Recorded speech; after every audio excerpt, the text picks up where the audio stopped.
a seguir viendo otros casos que se pueden dar en el momento de tener que estimar las variables de estado. En este caso vamos a ver qué pasa, o sea, más o menos siguiendo el mismo orden que hicimos para el caso de la realimentación de estado. Nosotros fijamos como una situación óptima desde el punto de vista del diseño del estimador que si la planta que nosotros deseábamos estimar era totalmente observable, nosotros podíamos, a partir de la elección de los elementos del vector de realimentación del estimador, reasignar los autovalores del estimador a cualquier posición deseada, ¿no? Entonces vimos que podíamos elegir en términos de la velocidad, o sea que lo planteó Marcos hace un rato en el ejercicio, o de alguna manera tener en cuenta que en la estima podemos tener ruido en la medición y de alguna manera tengo que ponderar al momento de tener que estimar, más allá de la velocidad de convergencia del estimador, qué efecto va a tener ese ruido sobre la estima del sistema. Pero en todos los casos, como podíamos elegir la totalidad de los autovalores del estimador, esto nos permitía, en cierta forma, elegir o bien la velocidad de convergencia o la posición de los autovalores para lograr la mejor performance para la estima, ¿no? En base al ruido, en base a la velocidad. Lo que vamos a ver ahora es qué pasa cuando yo tengo un sistema que no resulta totalmente observable, o sea, hay variables que desde la salida no las puedo observar, y vamos a ver cuál es el efecto respecto del comportamiento y el diseño del estimador, ¿no? Entonces, vamos a suponer que nosotros tenemos, o sea, en este caso vamos también a plantear un sistema que sea de una sola salida, ¿no? Entonces, tenemos un modelo estado discreto en el cual conocemos las matrices del modelo A, B y C, y por lo tanto podemos calcular la matriz controlabilidad como CS por A hasta C por A a la n-1 desarrollándola por filas. Y en este caso particular resulta ser que la matriz observabilidad no tiene el mismo rango que el número de variable estado, sino que tiene un rango menor y por lo tanto el sistema resulta inobservable. O sea, desde el punto de vista de la observabilidad completa, no es totalmente observable. Entonces, el punto es el siguiente: si se da esta condición, yo puedo diseñar un estimador, y si puedo diseñar un estimador, puedo estimar todas las variables del sistema, o si puedo reasignar los autovalores del estimador. Bueno, son todas preguntas que surgen a partir de la situación que no se cumple la observabilidad completa, que era la premisa para poder estimar toda la variable estado con la posibilidad de asignar todos los autovalores del sistema, ¿no? Entonces, en el caso del estimador, la convergencia, dijimos, del error del sistema dependía en cierta forma de dónde estuviesen ubicados los autovalores de A menos H por C, ¿no? Entonces, en principio, la condición que tenemos que satisfacer para el diseño del estimador es que los autovalores de A menos H por C sean estables. Y si nosotros podemos lograr, independientemente obviamente de la condición de observabilidad, que los autovalores de esa matriz sean estables, podemos asegurar la convergencia del estimador para todas las variables estado. O sea, en principio no hicimos distinción cuando analizamos el error entre la variable real y la variable estimada respecto si el sistema era observable o no. O sea, después hicimos una aclaración de que si era totalmente observable podíamos reasignar todos los autovalores. Pero desde el punto de vista del error nos alcanzaba con que los autovalores de A menos H por C fuesen estables, ¿no? Entonces, cualquier H que sea distinto de 0, obviamente no podíamos poner H igual a 0 por el hecho de que nos quedábamos sin estimador. Cualquier H distinto de 0 que haga que los autovalores de A menos H por C sean estables, me va a asegurar la convergencia. principio dijimos que a partir de la posibilidad de elegir los autovalores, nosotros elegíamos de qué manera ese error se iba a hacer cero. Entonces, nosotros tenemos, cuando desarrollamos la matriz observabilidad y calculamos el rango de la matriz observabilidad y nos da que es de rango J, obviamente va a ser menor que N, lo que podemos asegurar es que las primeras J filas de la matriz observabilidad van a ser linealmente independientes. O sea que yo tengo un sistema de quinto orden de las cuales tengo que el rango de la matriz observabilidad es 3. Yo puedo asegurar que las 3 primeras filas de la matriz observabilidad son linealmente independientes y que las 2 últimas van a ser linealmente dependientes de las anteriores. Entonces, esto se va a dar siempre que tengamos un sistema que no sea totalmente observable. Podemos asegurar, sin equivocarnos, que las primeras J filas de la matriz observabilidad van a ser linealmente independientes. Entonces, tenemos por un lado J filas linealmente independientes y por otro lado tenemos filas que son linealmente dependientes. Más o menos siguiendo el mismo procedimiento que usamos para la realimentación, lo que vamos a hacer es, vamos a usar una matriz de transformación, ¿no? Una matriz de transformación que transforma un modelo en otro, o sea, que en este caso le vamos a decir que la variable original del sistema va a ser igual a la inversa de la matriz de transformación por la matriz, por el vector transformado. Entonces, una de las cosas que sabemos es que al ser la matriz observabilidad de rango menor que n, en principio no vamos a poder reasignar todos los autovalores y vamos a aplicar una transformación lineal que nos permita separar las variables observables de las no observables. O sea, en el modelo transformado nos van a quedar separados aquellas variables que son observables de las que no son observables, ¿no? En principio, nosotros, si es un modelo sencillo, podríamos determinar cuál es la variable no observable, pero si es un modelo complejo, nos resulta difícil para el modelo original determinar cuál es la variable que no es observable. Entonces, vamos a aplicar una transformación lineal que nos va a permitir en el modelo transformado separar las observables de las no observables. Entonces, lo que vamos a hacer es, vamos a usar la J primera fila de la matriz observabilidad, que sabemos que son linealmente independientes, y las filas que resultaban linealmente dependientes las vamos a completar con filas que resulten linealmente independientes con las anteriores. Con lo cual, logramos de que esta matriz T sea de rango completo y por lo tanto va a tener inversa y vamos a poder aplicarla como una transformación lineal, ¿no? Entonces, definimos la matriz T de esta manera, con las primeras J filas linealmente independientes de la matriz observabilidad y completando con filas linealmente independientes de las anteriores y transformamos el modelo a partir de esta transformación lineal a el modelo transformado. Por lo tanto, fíjense que en este caso X no está definida de la manera convencional que lo veníamos haciendo en la mayoría de los casos, que definíamos T por X transformada, sino que en este caso nos va a quedar la inversa de esta matriz. Y eso nos determina de que la matriz A del modelo transformado va a ser la matriz T por la matriz de la planta del modelo original, por la inversa de la matriz de transformación. El vector B del modelo transformado va a ser igual a la matriz de transformación por el vector B del modelo original, y la matriz C del modelo transformado va a resultar de hacer C por la inversa de la matriz de transformación. Entonces, una vez que nosotros aplicamos esta transformación, lo que vamos a ver es que el modelo transformado tiene esta particularidad, suponiendo de que consideremos el modelo separado en J y N menos J, o sea, J variables y N menos J. El vector transformado va a constar con J variables, que la vamos a considerar, la vamos a llamar XO, ¿no? Y otras N menos J variables que las vamos a llamar XN. La particularidad que va a tener este modelo es que las últimas J componentes, N menos J, perdón, componentes del vector de salida van a ser todas ceros.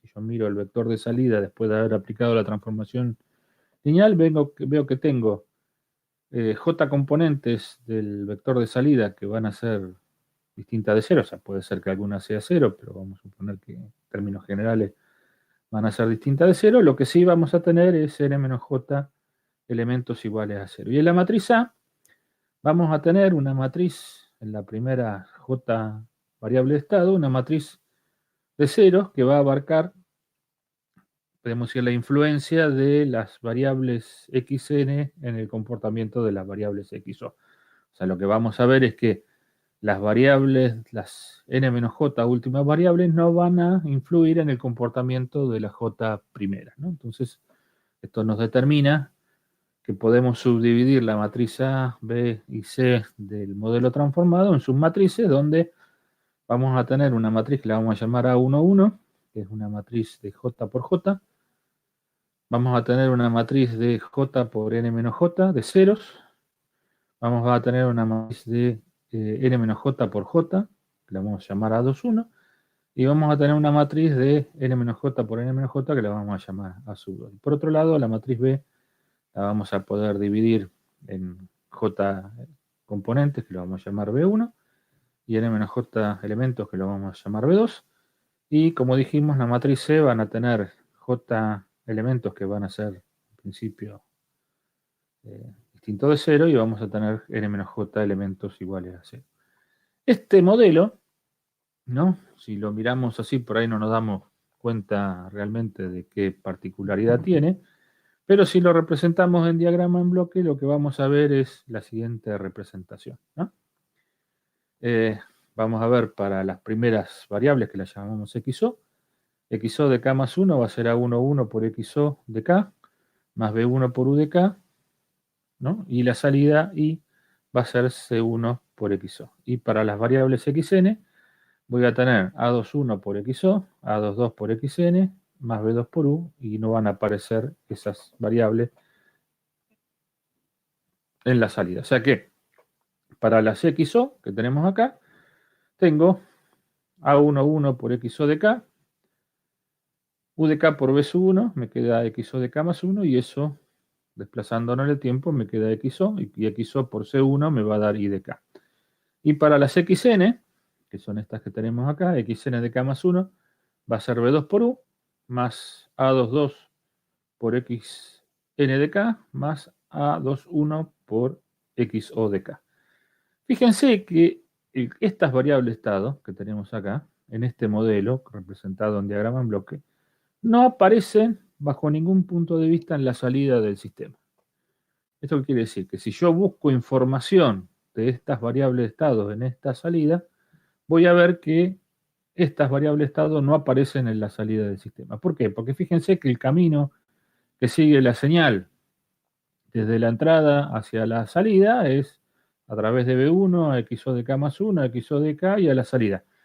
Esta variable estado, fíjense que el camino de señal a través de A21 es de xo a xn. No hay ninguna alimentación o realimentación desde xn a xo, ni desde xn a i, ni desde xn a u, que serían las posibilidades que harían que esta información de esta variable estado aparezcan en esta salida. Entonces, en este modelo, yo puedo decir, en base al análisis del diagrama en bloque, y podría haberlo hecho también del análisis de las ecuaciones, que las xo de ese modelo son variables que son observables y las xn son variables que son no observables, ¿no? Entonces, en este modelo de estado que tenemos acá, las primeras j variables estado son observables y las n-j últimas variables estado no son observables. Entonces, lo que logré con esta transformación lineal, en la cual tomé las j primeras filas de la matriz de observabilidad y completé con filas linealmente independientes totalmente arbitrarias, fue separar las variables observables y las no observables en este modelo transformado, ¿no? Entonces, en principio, lo que veo es que tengo separada la dinámica de las variables observables de la dinámica de las variables no observables. O sea, la dinámica de las variables observables va a estar dada por esta matriz A11, ¿no? Fíjense que las xo de k más 1 dependen de A11 y de B1, entonces eso me va a dar la dinámica con la cual se va a comportar xo de k.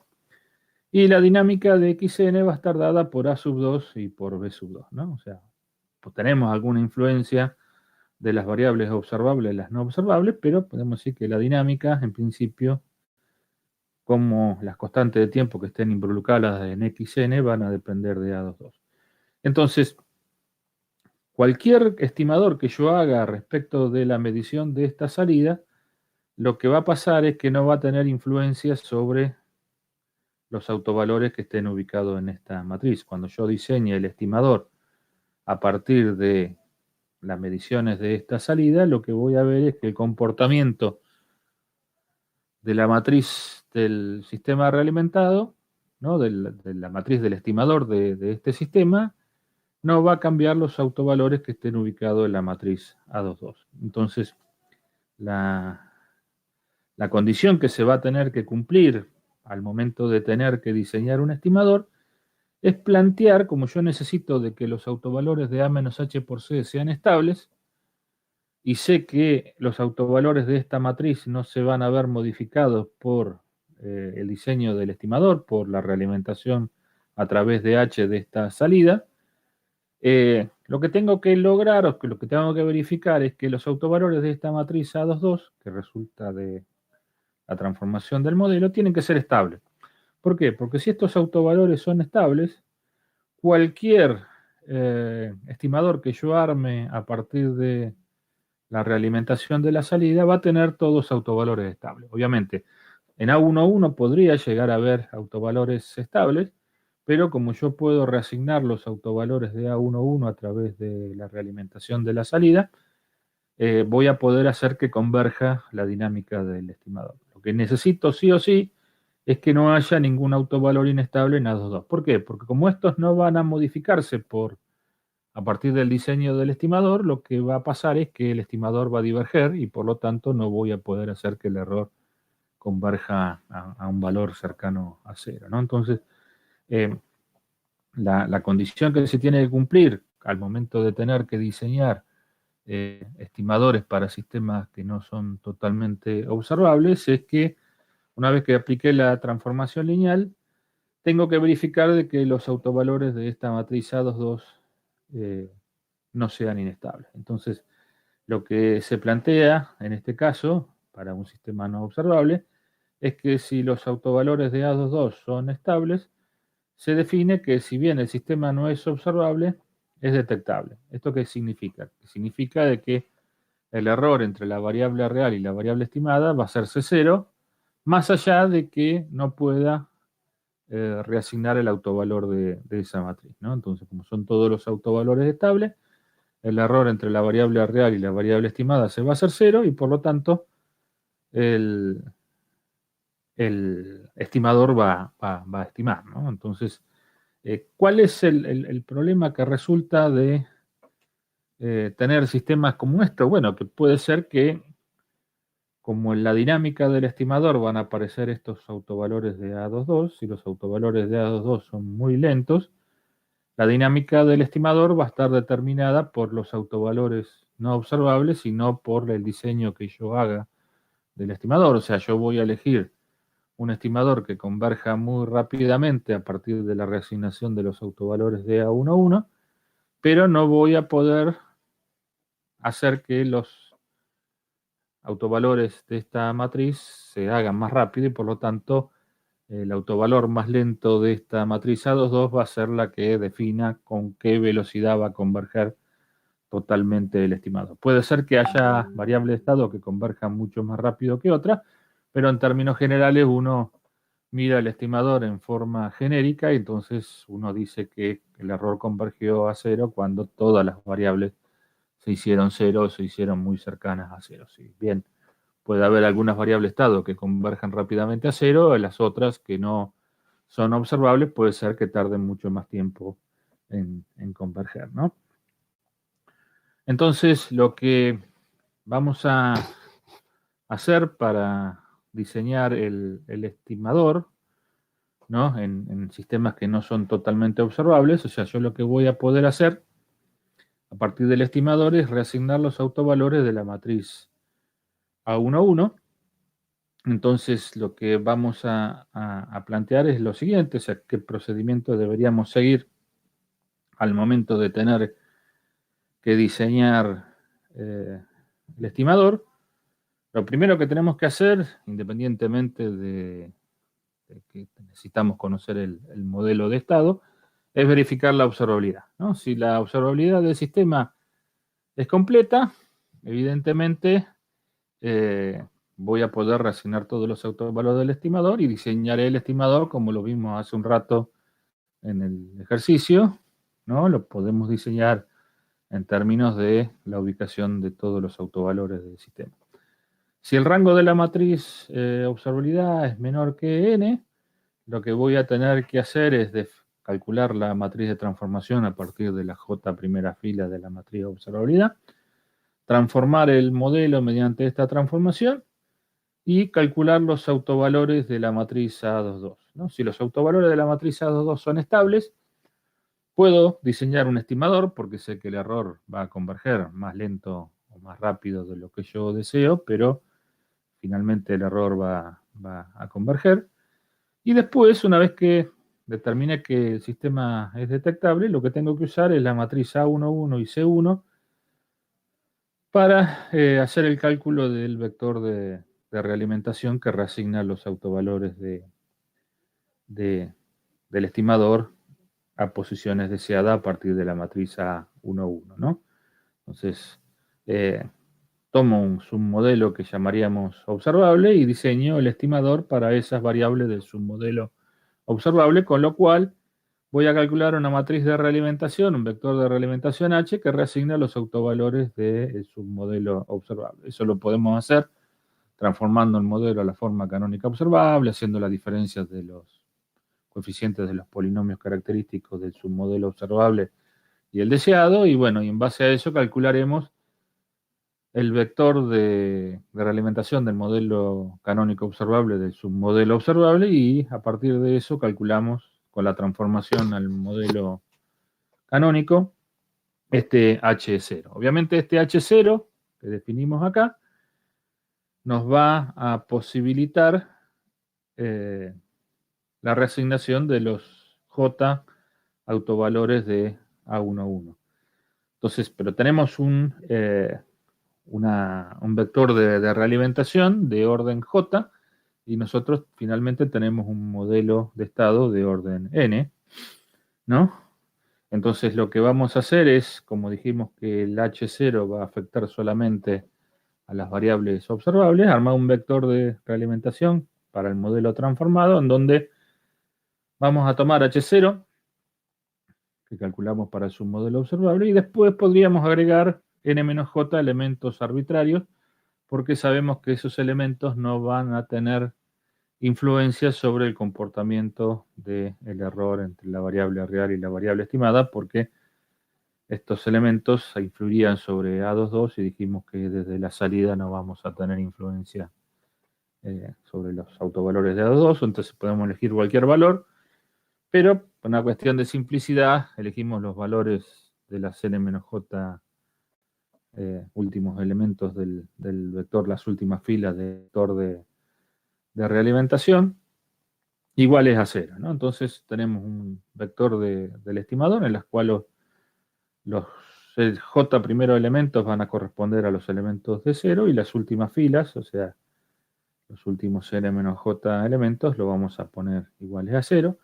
Y finalmente, como usamos esta transformación lineal para separar las variables observables y las no observables, vamos a afectar por la inversa de la matriz de transformación al vector de realimentación que calculamos en el modelo donde teníamos separadas las variables para encontrar el vector del estimador correspondiente al modelo general. Entonces, lo que vamos a diseñar nosotros, independientemente de que el modelo sea observable o no observable, es un estimador completo. O sea, siempre vamos a poder estimar todas las variables de estado, independientemente de que el sistema sea observable o no, siempre y cuando el sistema sea detectable. O sea, quiere decir que si hay un sistema que es totalmente observable, siempre voy a poder reasignar los autovalores del estimador a posiciones estables, entonces siempre va a ser detectable.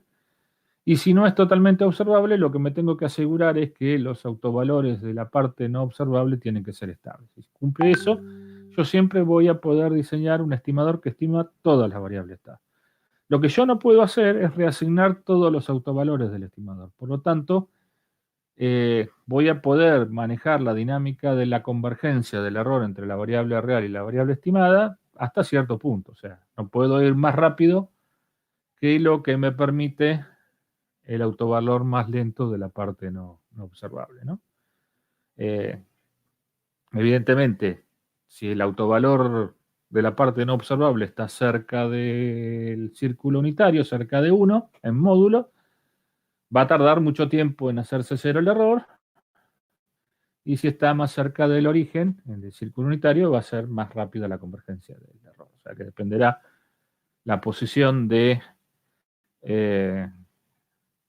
aquellos autovalores no observables para determinar la convergencia del error. Obviamente, si los tenemos sobre el círculo unitario, en cierta forma tendríamos que verificar si el estimador nos va a permitir estimar o no, ¿no? O sea, si yo tuviese justo un autovalor que no es observable en 1, lo que yo no voy a poder hacer nunca es que el error se haga 0. Yo voy a poder hacer que el error se haga chico, por ahí hasta un cierto valor, pero nunca voy a poder lograr que sea 0. Entonces, si resulta ser que el autovalor que no es observable está sobre el círculo unitario, yo no voy a poder hacer converger al error a 0. O sea que, desde el punto de vista de la detectabilidad, tiene que estar dentro del círculo unitario, no puede estar sobre el círculo unitario. Por ahí en la realimentación de estado teníamos algo más o menos parecido, ¿no? Si no podíamos reasignar los autovalores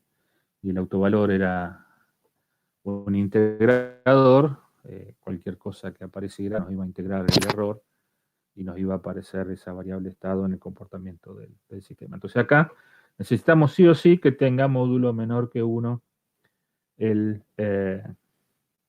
autovalor que no es totalmente observable. Entonces, más o menos, no sé si venimos bien hasta acá. Si tenemos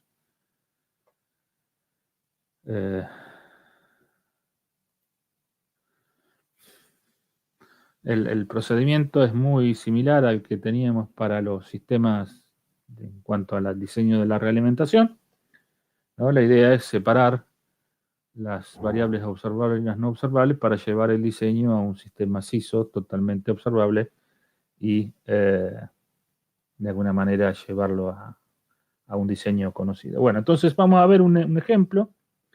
Los tanques son bastante lindos para plantear sistemas no controlables y no observables. Lo que tenemos acá es un sistema con 3 tanques interconectados. Nosotros tenemos una entrada de control sobre la cual actuamos de una válvula que va a regular el caudal sobre el tanque de área AS1.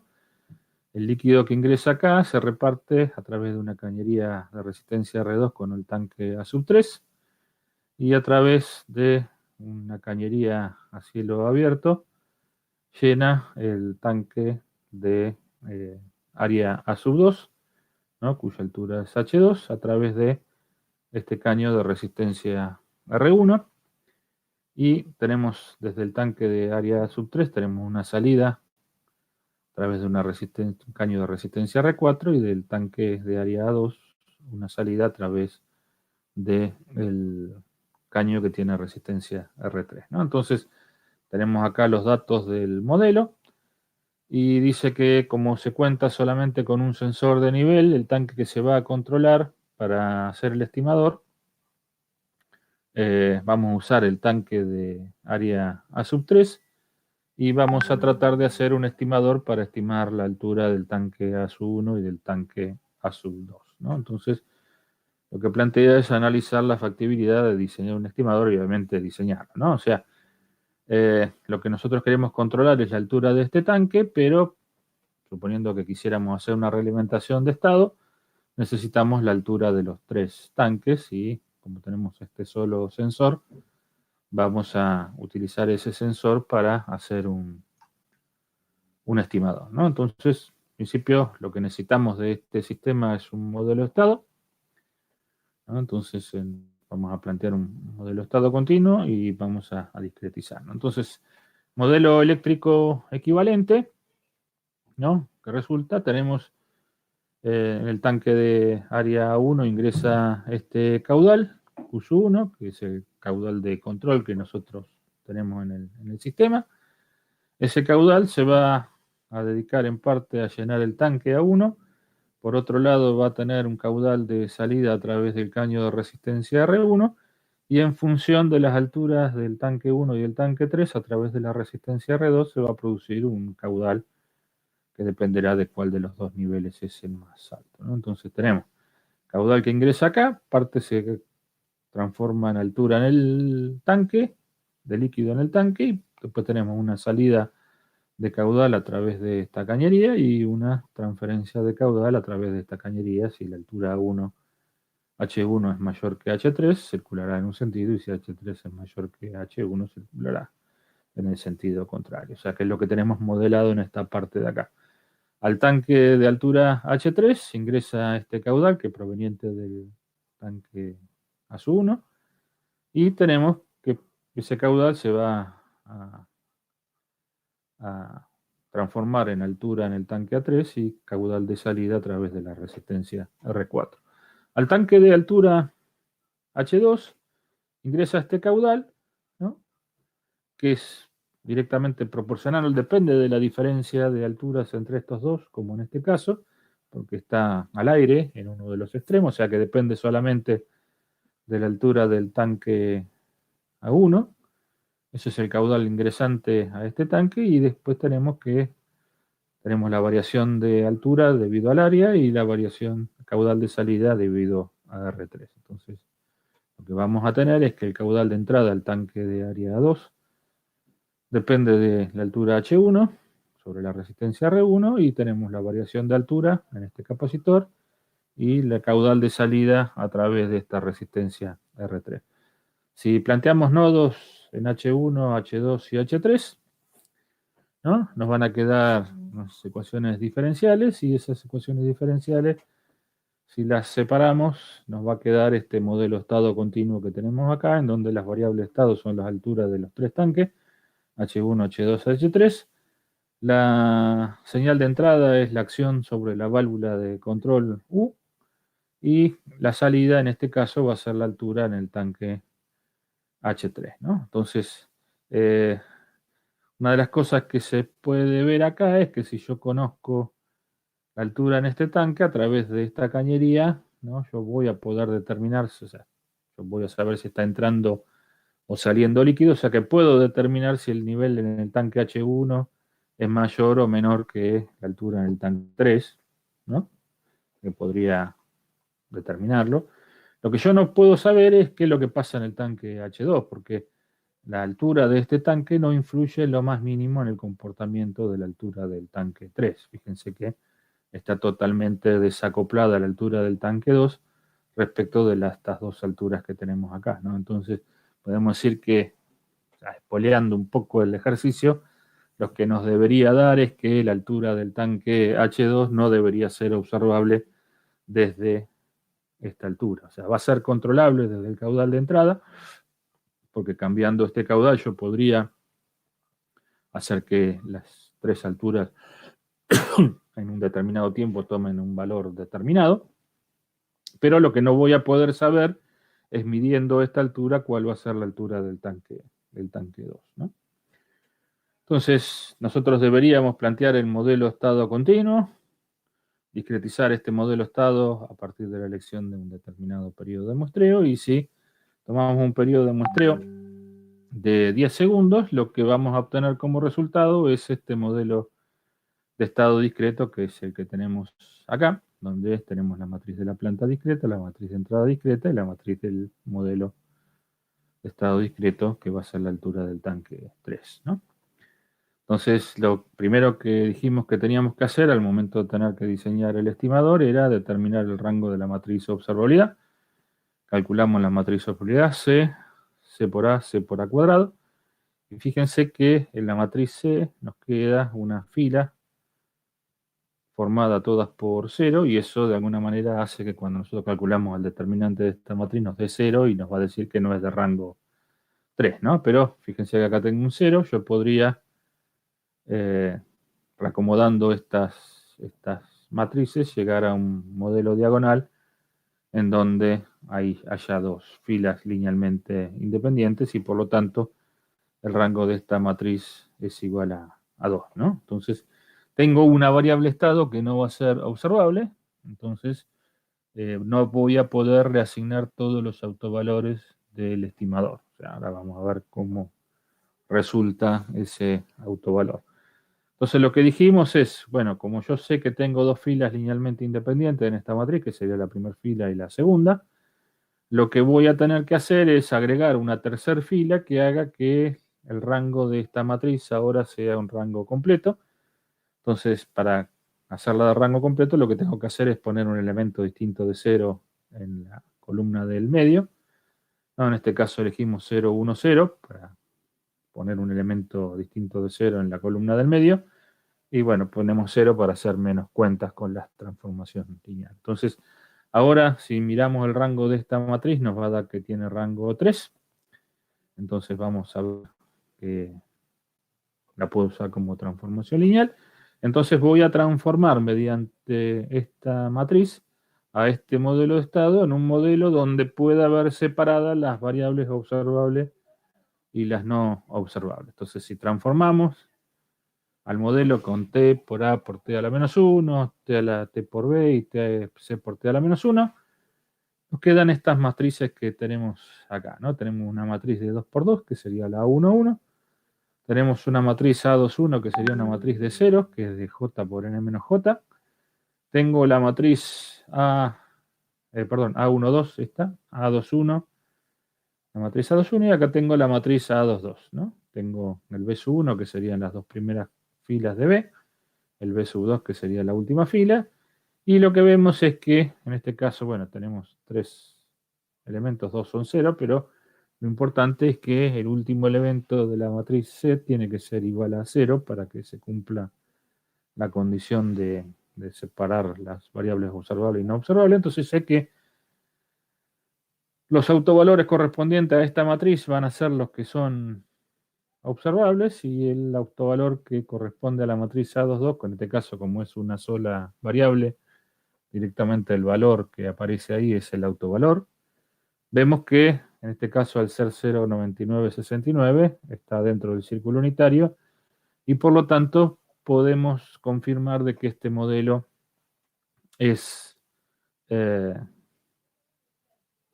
detectable, ¿no? Entonces, sabiendo que es detectable, yo lo que voy a hacer es reasignar los autovalores de esta parte, de la parte observable, a una posición determinada. Entonces me quedo con la matriz A11, que es esta que está acá, y me quedo con el vector C1, que son los dos primeros elementos del vector C. Con esta matriz A11 y con esta matriz C1, yo voy a diseñar un estimador para estas variables de estado, ¿no? Entonces, lo que vamos a hacer es, vamos a poner una constante de tiempo de 500 segundos para el estimador y con amortiguamiento crítico, y por lo tanto eso me va a quedar que los autovalores para el estimador son estos dos que están acá, ¿no? Que son iguales por el hecho de tener amortiguamiento crítico, y si calculamos el vector, o sea, si llevamos este modelo, su modelo a la forma canónica observable, calculamos el polinomio característico que resulta de estos dos coeficientes, el polinomio característico que resulta de esta matriz, hacemos la diferencia y transformamos por la transformación del modelo canónico, obtendríamos este vector de realimentación para este sistema que tenemos acá. O sea, que si nosotros realimentamos a un estimador a las dos primeras variables de este modelo, la salida a través de este vector, podríamos lograr un estimador que haga que las variables que son observables converjan a 0 con una constante de tiempo de 500 segundos, ¿no? Entonces, esto nos permite calcular el vector del estimador para las variables observables. Entonces dijimos, agregamos un 0 en la fila correspondiente a las variables no observables, en este caso lo agregamos en la segunda fila, y premultiplicamos a este vector por la inversa de la matriz de transformación, con lo cual llegamos a este vector de realimentación para el modelo original. Fíjense que el 0 que pusimos acá en la variable no observable del modelo donde teníamos separadas las variables, ahora pasó a estar en la segunda variable estado, que es la que nosotros habíamos visto en base al análisis que hicimos del modelo físico, que no íbamos a poder determinar la altura desde la salida, ¿no? Entonces, de alguna manera, esto nos permite ver cómo se transforma este 0 que pusimos en la variable no observable del modelo transformado al 0 que aparece en el vector de estado correspondiente a la variable no observable del modelo original. Entonces, con este vector armamos A menos H por C, o sea, esta A que tenemos acá, menos este H por C, nos queda la matriz del estimador. Acá tenemos la matriz de entrada del sistema y acá tenemos el H que nos resultó de realimentar desde la salida a las variables observables del modelo original, ¿no? Entonces, ahora vamos a ver cómo hicimos estas cuentas y vamos a ver cómo se comporta este estimador al momento de verificar la evolución de las variables TAM. Entonces, lo que tenemos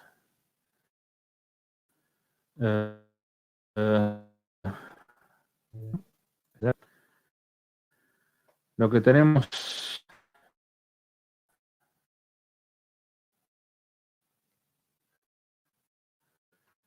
son las constantes del sistema. No sé si acá hay letras y los números. No sé cómo Walter, me cortó ahí esa última parte. La resolución no sé si se alcanza. Hola, Walter. Se escuchó entrecortado esa última parte que dijiste. Sí, me parece que se fue, ahora vuelve. A ver. Ah.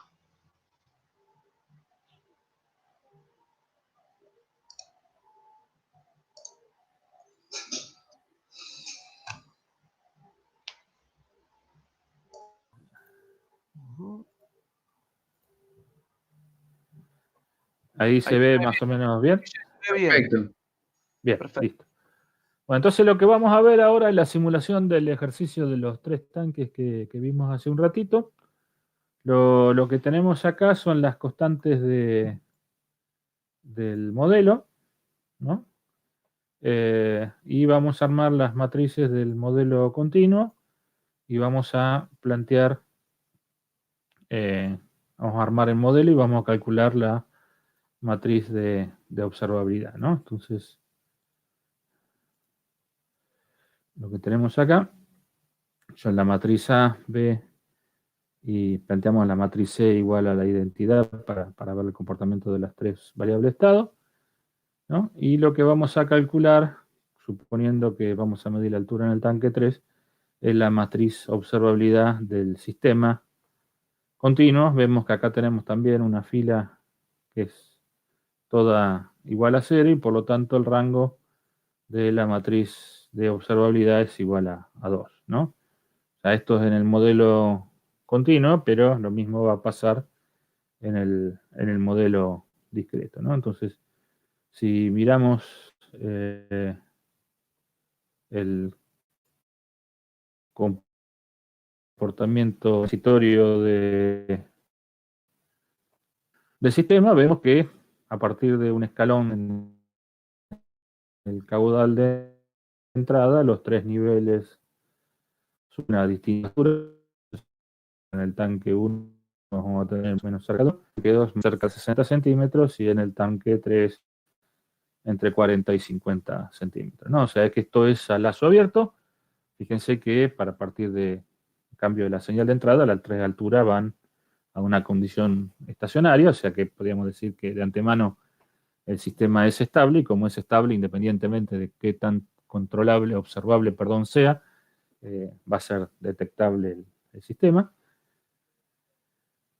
Lo que necesitamos es contar con el modelo discreto. Entonces lo que vamos a hacer es discretizar el modelo y vamos a calcular el rango de la matriz observabilidad del modelo discreto. Entonces tenemos la matriz de la planta del modelo discreto, la matriz de entrada del modelo discreto, bueno, también tenemos la matriz de salida igual a la identidad, y vamos a calcular la matriz de observabilidad del modelo discreto, que es la que tenemos acá. Fíjense que también nos da una matriz, una columna completa de ceros, y por lo tanto el rango de esta matriz va a ser 2, y por lo tanto no vamos a poder reasignar todos los autovalores, ¿no? Fíjense que si nosotros calculamos la transferencia a partir de ese modelo de estado, ¿no?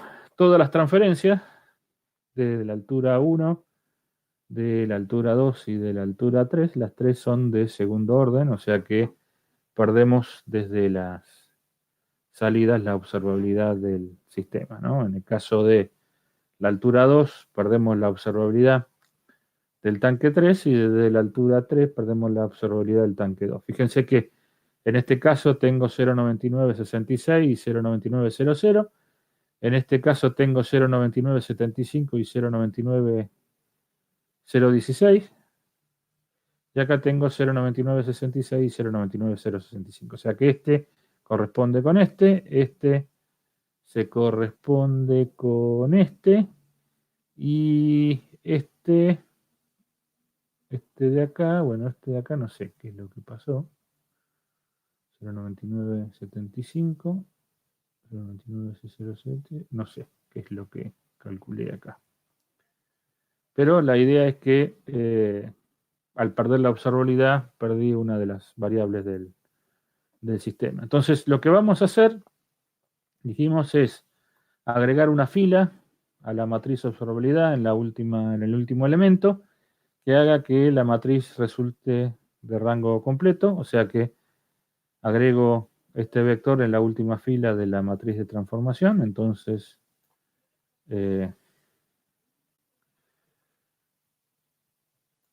voy a calcular la matriz de transformación con las dos primeras filas de la matriz de observabilidad, y agrego la última fila para que sea linealmente independiente, si armo el modelo, ¿no?, correspondiente a este sistema. Si transformamos ese modelo,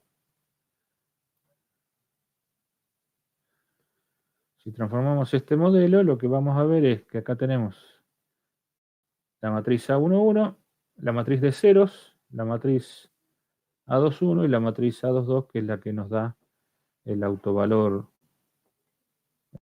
no observable, la matriz de entrada y la matriz de salida, donde el último elemento tendría que ser igual a 0, ¿no? Entonces, lo que hacemos es quedarnos con el submodelo observable, que sería este que tenemos acá, con la matriz A11, el vector B1 y la primera parte de la matriz C, y con ese modelo calculamos la matriz de observabilidad. Fíjense que C es 1, 0 y C por A es 0, 1, me queda la matriz identidad, y por lo tanto el rango de este sistema, del submodelo observable, es rango igual a 2, por lo tanto sabemos que de antemano que el sistema debería ser realmente observable, ¿no? Entonces acá era 500.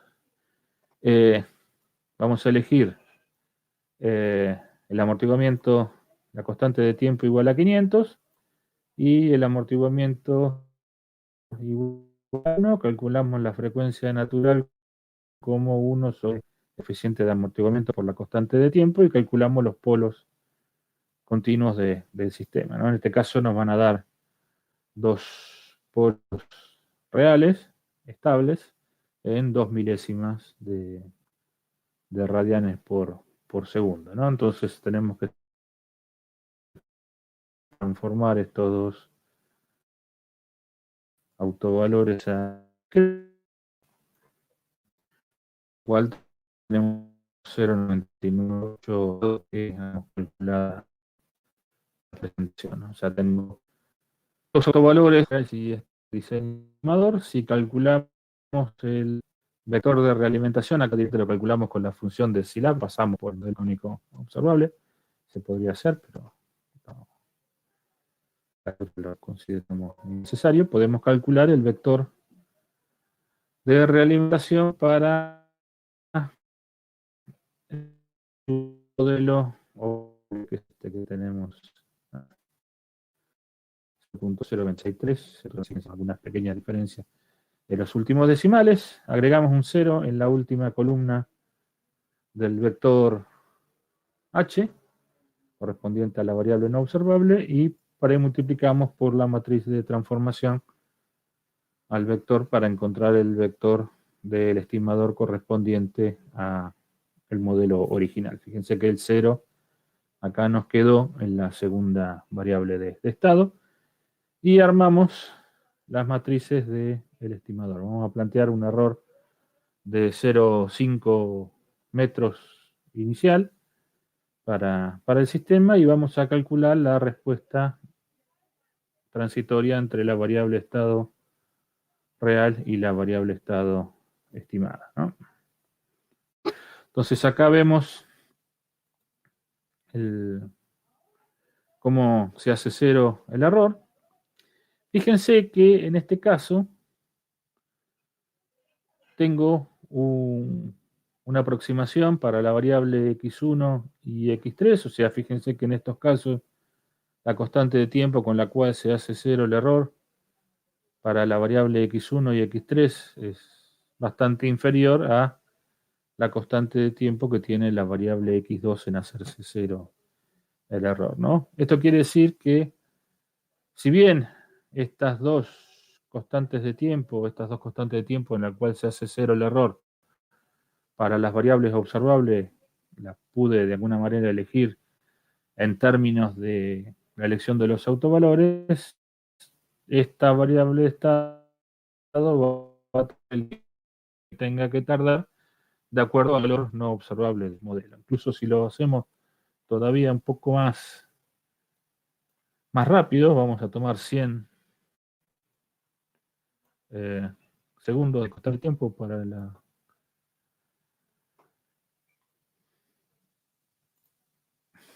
Vamos a tomar todavía un poco más. Vamos a tomar 50, así lo vemos bien. Vamos a tomar 10 veces menos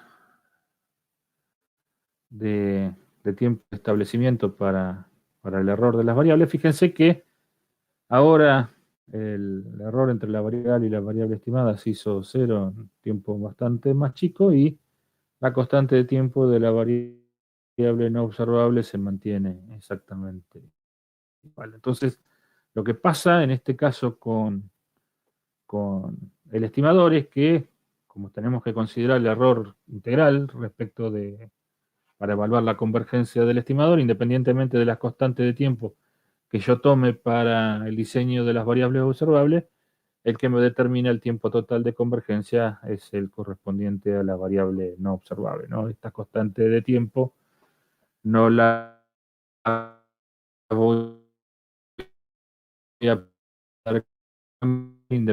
la parte observable, ¿no? El autovalor no va a cambiar, ¿no? Y por lo tanto esa constante va a ser siempre la misma, ¿no? Entonces, a ver, acá tenemos un modelo representado, tengo el T1, modelo de T3, modelo No, se perdió completamente.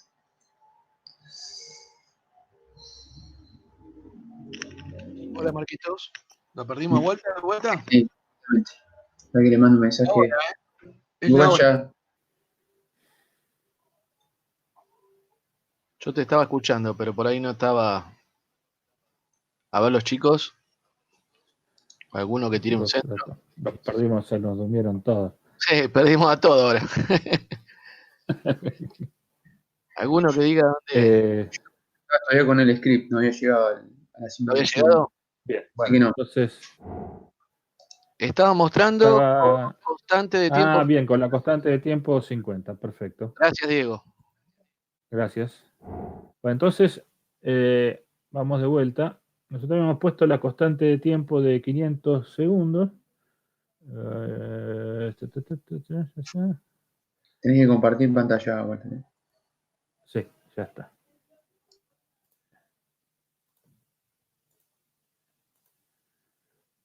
Bien. Volvemos a la parte de 500 segundos, ¿no? Vamos a correr todo por las dudas. Con 500 segundos lo que habíamos visto es que esta variable estado tardaba más o menos 15.000 segundos en hacerse cero, ¿no? O sea, si la miramos acá en detalle, más o menos en 15.000 todavía estamos con un pequeño error. Sin embargo, esta variable h1 y h3 más o menos en 4.000 segundos.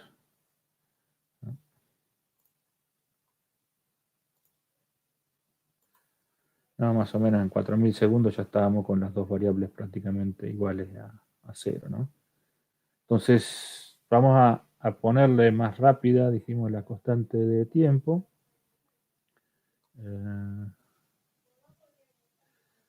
Dijimos que íbamos a poner 50 de constante de tiempo.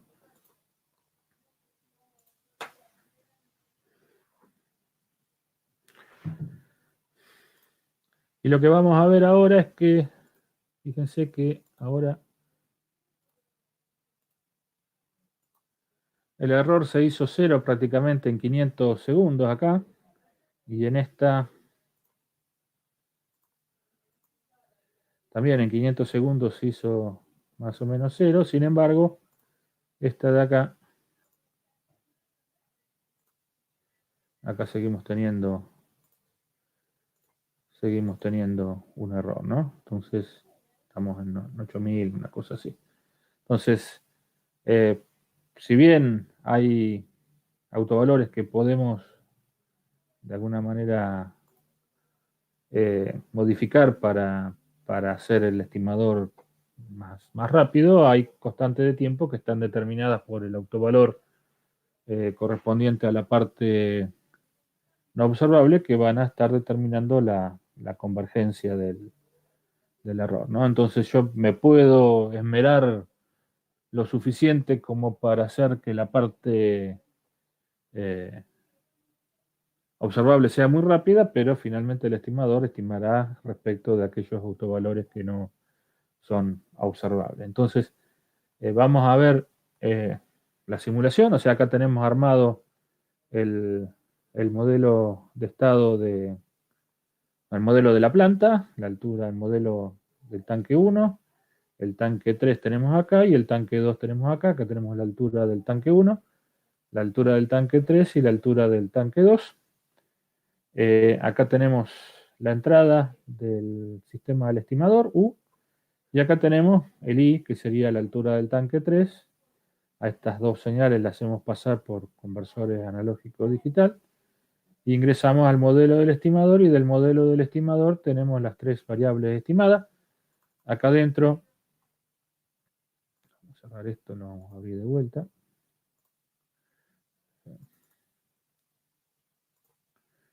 Acá adentro tenemos la matriz del estimador, la matriz de entrada del estimador, la salida del estimador es una identidad y tenemos un vector de condiciones iniciales. Entonces lo que vamos a ver es el comportamiento de la planta y del estimador. ¿Sigo estando vivo? Sí. La matriz de la planta y del modelo de la planta y el modelo del estimador. Vamos a ver cómo había quedado esto.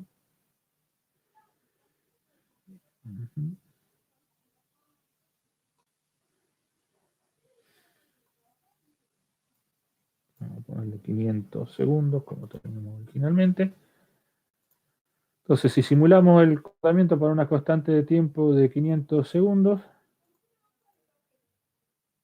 ¿no? Lo que vemos es la evolución de la altura H1, ¿no? En este caso arrancamos con la altura en 0,5 metros y el estimador en 0 y vemos cómo aproxima a la variable real, ¿no? Para la altura h2, fíjense que estamos más o menos, arrancamos de la misma condición inicial, 0,5 y está en 0, y tardamos más o menos 15.000 segundos en hacer 0 el error. Y para la variable h3 tenemos la real que arranca en 0,5 y la estimada que arranca en 0, y más o menos el error en 5.000 segundos se hace 0, ¿no? Entonces vimos que desde el punto de vista del comportamiento seguimos teniendo problema con aquella variable que no era observable respecto de la convergencia del error, ¿no? Si cambiamos acá la constante de tiempo para el estimador, que dijimos que la habíamos puesto en 500, la ponemos en 50.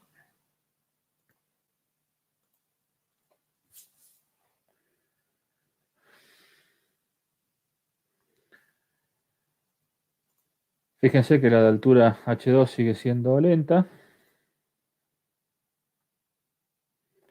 La de la altura h1 mantiene más o menos la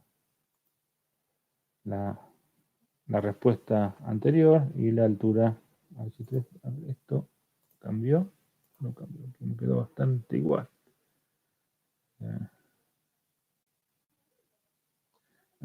50. Ahora sí, a ver.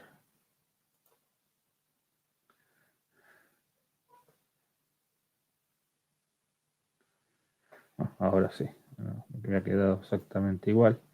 Si miramos acá la convergencia del error, más o menos en 500 segundos prácticamente se hizo 0 para la altura h3, para la altura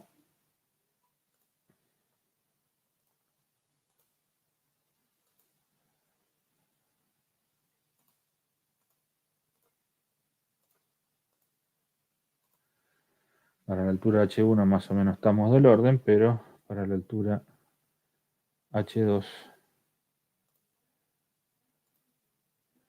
seguimos teniendo una constante de tiempo más grande para la convergencia del error, ¿no?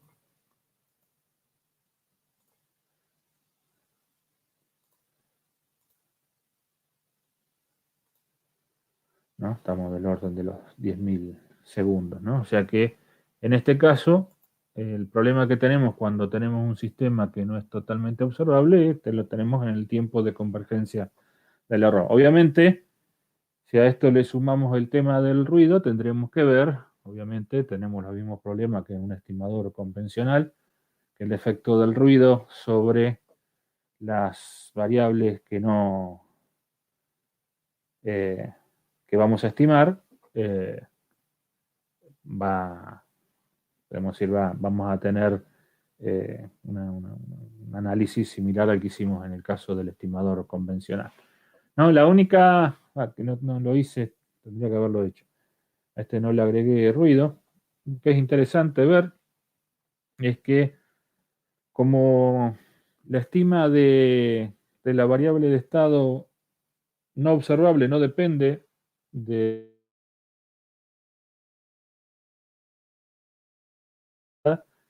lo que vamos a ver es que en la variable estimada el ruido va a ser mucho, en la variable no observable el ruido va a ser mucho menor, ¿no? Pero bueno, acá en este caso vamos a tener un estimador que estima todas las variables de estado, y el problema que tenemos es un problema de convergencia entre la variable real y la variable estimada, ¿no?